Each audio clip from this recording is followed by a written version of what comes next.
Hello દોસ્તો, Gujarat technological યુનિવર્સિટીની અંદર ડિપ્લોમા એન્જિનિયરિંગ સેમેસ્ટર 1ની અંદર અભ્યાસ કરતા હોય એવા મોટાભાગના વિદ્યાર્થીઓને એક સબ્જેક્ટ ઓફર થાય છે, એન્જિનિયરિંગ ગ્રાફિક્સ.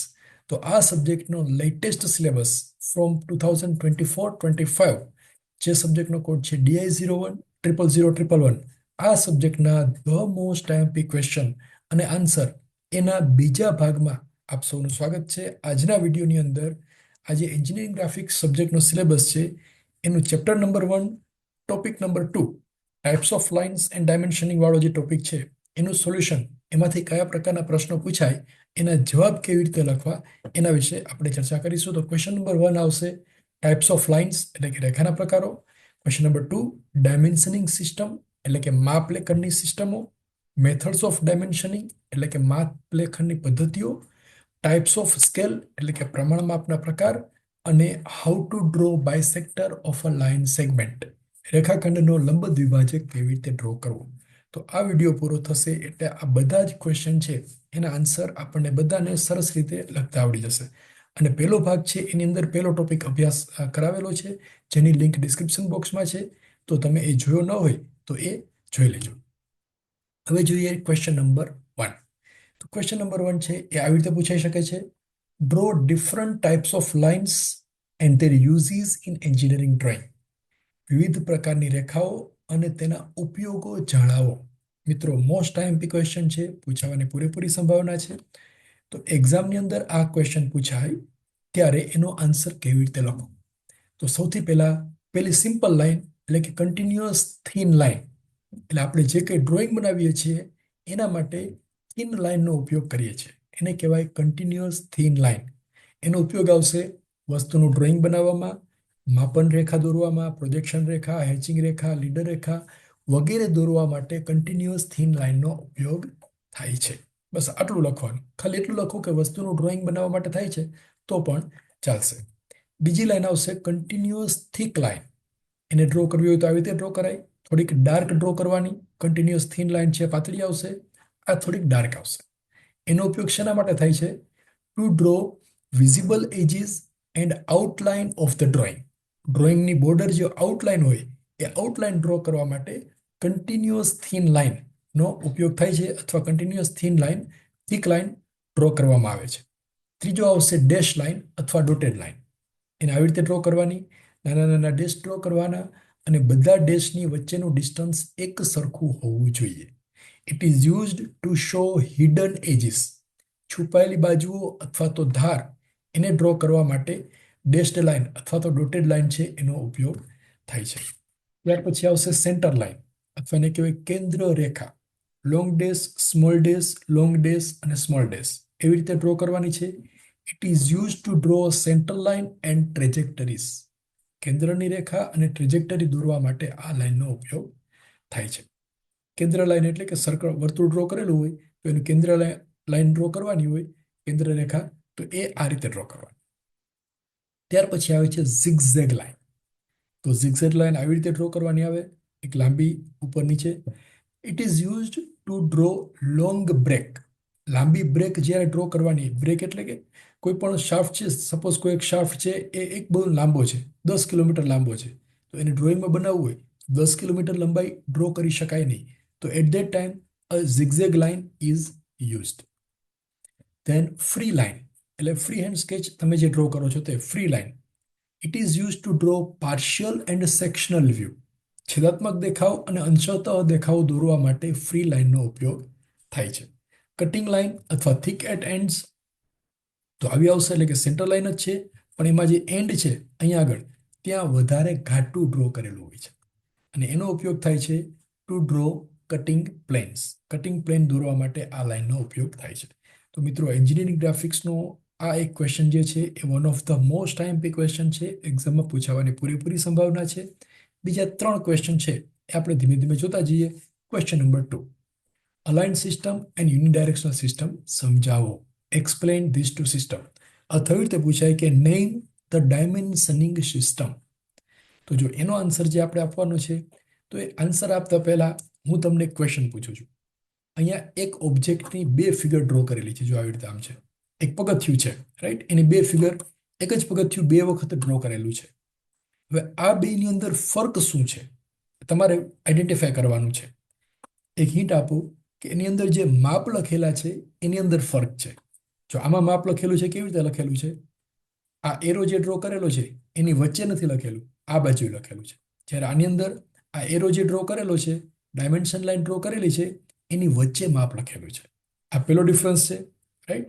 અને બીજો ડિફરન્સ શું છે, આ જે માપ લખેલું છે 20, 20, 60 એ આની અંદર આડા છે, જ્યારે આની અંદર બધા સામેથી વંચાય એવી રીતે છે. જો 20, 20, 60, 20, 20 એક જ દિશામાં બધા માપ લખેલા છે. 60, 20, 20 યુનિડાયરેક્શનલ એક જ દિશામાં લખેલા છે. જ્યારે આની અંદર જે લાઈન છે એની સાથે અલાઇન થાય એવી રીતે માપ લખેલા છે. તો આ રીતની જે ડાયમેન્શનિંગ સિસ્ટમ છે એને કહેવાય aligned system of dimensioning, aligned system.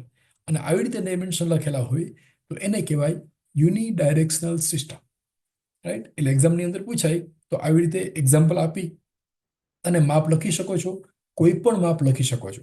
આ જ માપ લખવું એવું જરૂરી નથી, પણ માપ લખતા વખતે શું ધ્યાન રાખવાનું, તો પેલું એ ધ્યાન રાખવાનું કે આ 60 જે છે એ લાઇનની વચ્ચે નહીં આવે, આ સાઈડ આવશે એક બાજુએ. અને અહીંયા 60 લખેલું છે એ લાઇનની વચ્ચે, લાઇનને ઇરેઝ કરીને વચ્ચે માપ લખવાનું. So that is unidirectional system. I hope it is clear to you. Now question number 2B. State the methods of dimensioning. માપ લેખનની વિવિધ પદ્ધતિઓ દર્શાવો. અથવા એવી રીતે પૂછાય, explain chain dimensioning, parallel dimensioning and combined dimensioning. એટલે કે ચેન માપલેખન, સમાંતર માપલેખન અને મિશ્રિત માપલેખન સમજાવો. હવે આ ક્વેશ્ચનનો આન્સર છે એ આપતા પહેલા પણ ફરી પાછું હું તમને એક જ ઓબ્જેક્ટની બે ફિગર ડ્રો કરેલી છે બતાવું છું. આ ફિગર નંબર 1 અને ફિગર નંબર 2. બંને એક જ ઓબ્જેક્ટ છે, એક સરખું માપ છે, પણ માપ લખવામાં જુદી જુદી રીતોનો ઉપયોગ થયેલો છે. શું ડિફરન્સ છે તમારે વિચારવાનું છે.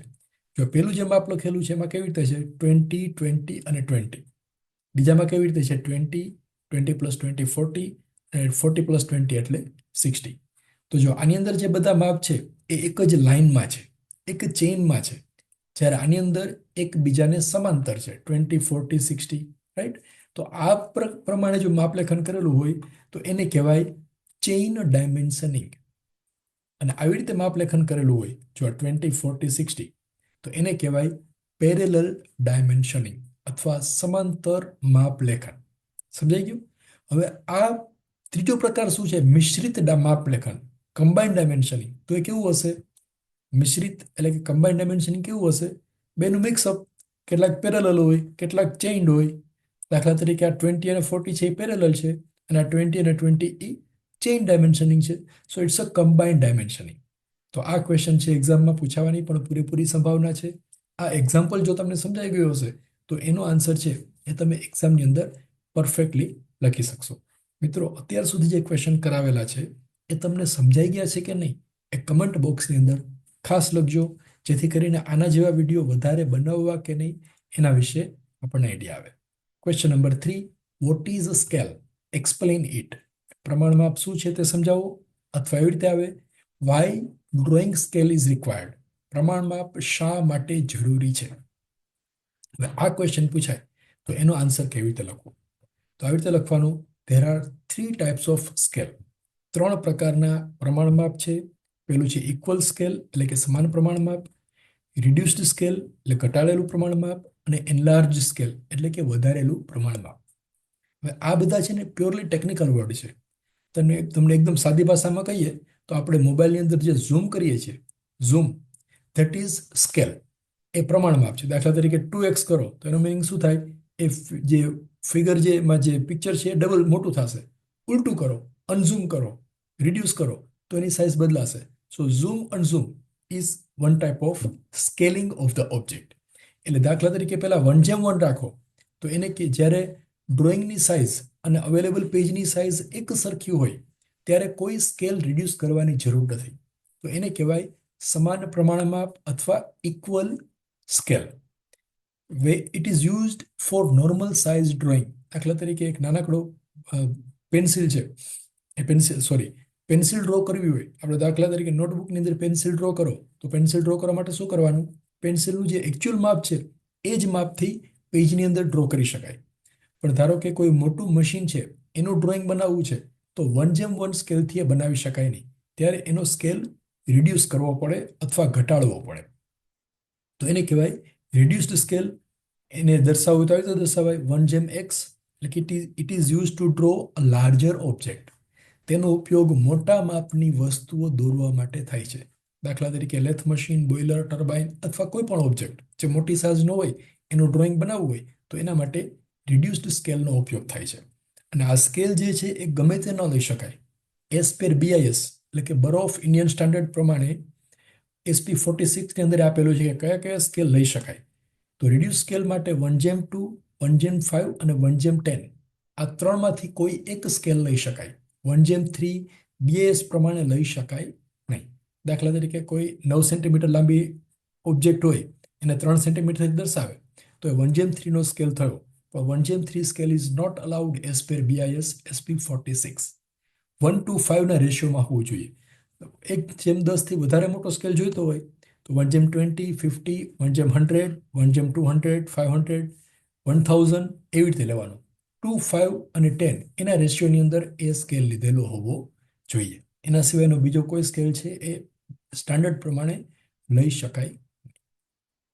ત્યાર પછી આવે છે એનલાર્જ સ્કેલ, એટલે કે વધારેલું પ્રમાણ માપ. એને લખવું તો આવી રીતે લખાય સ્કેલ x:1. આપણે જે ઝૂમ કરીએ છીએ એ it is use to draw a smaller object. દાખલા તરીકે કોઈ નાના ઓબ્જેક્ટ હોય, for example screw, small nut and bolt, thin wire, એને ડ્રો કરવું હોય તો એટ ધેટ ટાઈમ એનું ડ્રોઈંગ જો ટુ ધ સ્કેલ બનાવો તો એકદમ નાનું બને. તો at that time you have to use enlarge scale. દાખલા તરીકે બેક્ટેરિયા, વાયરસ એ બધાના ડ્રોઈંગ બનાવવા હોય તો એક બેક્ટેરિયા તો એકદમ નાનો હોય તો એનું ડ્રોઈંગ કેમ બનાવવું? તો એના માટે એનો એનલાર્જ સ્કેલ લેવાનો આવે છે. તો એ એનલાર્જ સ્કેલ છે એસ પર BIS એ આવી રીતે લઈ શકાય 2, 5, 10 એના સ્કેલમાં 2:1, 5:1, 10:1 અથવા 20, 50, 100 અથવા 200, 500, 1000 એન્ડ સો ઓન. તો આ થઈ ગયું પ્રમાણમાપ અથવા તો સ્કેલ એસ પર બરો ઓફ ઇન્ડિયન સ્ટાન્ડર્ડ SP46. આ ક્વેશ્ચન પૂછાય તો આ રીતે પદ્ધતિસર લખેલું હોય તો પૂરેપૂરા માર્ક્સ છે એની અંદર મળી શકે છે. નાવ એક્ઝામ્પલ નંબર 1. અત્યાર સુધી આપણે જે સમજેલા છીએ એનું એકચ્યુઅલ એપ્લિકેશન એ ખરેખર સમજાયેલું છે કે નહીં એ આપણે જોઈએ. એક નાનકડો એક્ઝામ્પલ અહીંયા આપેલો છે. Draw a circle diameter 80 mm using 1:1 અને 1:2 સ્કેલ. એટલે કે 80 મિલીમીટર વ્યાસનું એક વર્તુળ 1:1 સ્કેલથી અને 1:2 પ્રમાણમાપ મુજબ દોરો. તો જો 80 મિલીમીટર વ્યાસનું એક વર્તુળ છે તો એની ત્રિજ્યા કેટલી થાય? 80 ના અડધા એટલે 40. 40 મિલીમીટર અથવા 4 સેન્ટીમીટર. તો 4 સેન્ટીમીટરની ત્રિજ્યા લો. હવે 1:1 સ્કેલ લેવાનું છે એટલે 4 સેન્ટીમીટરની ત્રિજ્યા પરિકલ્પના લો અને આવી રીતે એક સર્કલ ડ્રો કરો. ત્રિજ્યા કેટલી છે? 4 સેન્ટીમીટર. એટલે એનો વ્યાસ કેટલો થશે? 4 + 4 એટલે 8 સેન્ટીમીટર અથવા 8 મિલીમીટર. ત્યાર પછી એનું કેન્દ્ર છે એમાંથી આડી લાઈન અને ઊભી લાઈન ડ્રો કરો, એટલે કે એની સેન્ટર લાઈન ડ્રો કરો અને આવી રીતે એનું માપ લખો. અહીંથી ડાયમેન્શન લાઈન ડ્રો કરી અને આપો 580. 5 is the symbol of diameter. અહીંયા જો આ સિમ્બોલ છે ને 5 નો સિમ્બોલ છે, એ સિમ્બોલ ડ્રો કરો એટલે એનો મિનિંગ એ થાય કે એ વ્યાસનું માપ છે. તો આવી રીતે ડ્રો કરવાનું. બરાબર. 80 millimetre diameter, scale 1:1, diameter is 80 millimetre and radius is equal to 40 millimetre. હવે બીજું ડ્રો કરવાનું છે. Draw circle of 80 millimetre diameter using 1:2 scale. હવે સ્કેલ છે ઘટાડવાનો છે, 1:2 કરવાનો છે. તો કેવી રીતે કરવું? તો 1:2 કરવો છે એટલે કે એનું માપ ઘટાડી દેવાનું છે. એની ત્રિજ્યા કેટલી હતી? 40. તો 40 ના બદલે 1:2 એટલે અડધી કરી દેવાની. કેટલી કરવાની? 20. સો tech 20 mm as a radius and draw a circle. આવી રીતે 20 મિલીમીટર જેટલી ત્રિજ્યા લો, સર્કલ ડ્રો કરો, વર્તુળ ડ્રો કરો અને વચ્ચે એની સેન્ટર લાઈન ડ્રો કરો. આવી રીતે પછી એનું માપ લખી દો. હવે આ માપ કેટલું લખશો? 80 લખશો કે 40 લખશો? એકચ્યુઅલ માપશો તો 40 મિલીમીટર હશે, પણ લખવાનું કેટલું એનું સમજાવું તમને એક્ઝામ્પલ આપીને. દાખલા તરીકે આપણો ફોટોગ્રાફ હોય, ફોટોગ્રાફની અંદર તમારી હાઇટ કેટલી લખશો? તમે આપણો બાયોડેટા બનાવેલો હોય અને આપણી હાઇટ છે ધારો કે 6 ફૂટ છે. બરાબર. ફોટોગ્રાફની અંદર આપણી હાઇટ છે 3 ઇંચ. તો ફોટોગ્રાફની બાજુમાં હાઇટ કેટલી લખાય? 3 ઇંચ લખાય કે 6 ફૂટ લખાય? તો યસ, એક્ઝેક્ટલી એકચ્યુઅલ જે હાઇટ હોય એ જ લખવી જોઈએ. તો અહીંયા વર્તુળનું એકચ્યુઅલ માપ કેટલું છે? 80 મિલીમીટર. તો અહીંયા લખવાનું 580. રાઈટ. એટલે રિડ્યુસ્ડ સ્કેલ હોય તો પણ માપ એકચ્યુઅલ જ લખવાનું, બદલાયેલું માપ લખવાનું નથી. So this is the answer of problem number 1. Now problem number 2. Draw a circle of radius 20 mm using 2:1 scale. Insert dimension. જો 2:1 પ્રમાણમાપ લેવાનું છે, એટલે કે એનલાર્જ સ્કેલ લેવાનું છે. ત્રિજ્યા 20 મિલીમીટર છે, તો 2:1 એટલે ડબલ કરવાનું છે. તો હવે ત્રિજ્યા કેટલી લેવાની? 20 ના બદલે 40. સો ટેક 40 mm એઝ રેડિયસ, એટલે કે 4 સેન્ટીમીટર જેટલી ત્રિજ્યા લેવાની અને વર્તુળ દોરવાનું છે. એની અંદરથી સેન્ટર લાઈન ડ્રો કરો, આડી અને ઊભી સેન્ટર લાઈન. પછીનું માપ લખો, અને માપ લખો ત્યારે કેટલું લખવાનું?